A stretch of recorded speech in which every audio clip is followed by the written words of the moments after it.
Hello buddies and బుడంకాయ్స్, welcome to Radhamma కథలు. ఈరోజు మనం 7 చేపల కథ తెలుసుకుందాం, ఓకేనా? అనగనగా ఒక రాజు ఉండేవాడు. ఆ రాజుకి 7 మంది కొడుకులు ఉన్నారంట. అయితే 7 మంది కొడుకులు కలిసి వేటకు వెళ్ళారు. వేటకు వెళ్ళి 7 చేపలు తెచ్చారు. అప్పుడు ఆ చేపలన్నిటినీ ఎండలో ఎండబెట్టారు. అయితే ఆ చేపల్లో ఒక చేప ఎండలేదు. అప్పుడు రాజు వెళ్ళి, చేప చేప నువ్వు ఎందుకు ఎండలేదు అని అడిగాడంట. అడిగితే గడ్డివాము అడ్డం వచ్చింది అని చెప్పిందంట. అప్పుడు గడ్డివాము దగ్గరికి వెళ్ళి, గడ్డివాము గడ్డివాము ఎందుకు అడ్డం వచ్చావు అంటే, ఆవు నన్ను తినలేదు అని చెప్పిందంట. అప్పుడు ఆవు దగ్గరికి వెళ్ళి, ఆవు ఆవు నువ్వు ఎందుకు తినలేదు అంటే, అవ్వ నన్ను మేతకి పంపలేదు అని చెప్పిందంట.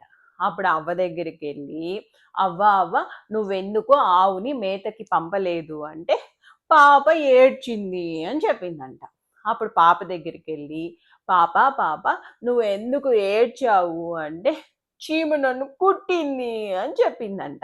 అప్పుడు చీమ దగ్గరికి వెళ్ళి, చీమ చీమ నువ్వు ఎందుకు కుట్టావు అంటే, నా బంగారు పుట్టలో ఏలు పెడితే నేను కుట్టనా అనిందంట. నచ్చిందా కథ? నచ్చితే like, share, subscribe to Radhamma కథలు. Thank you.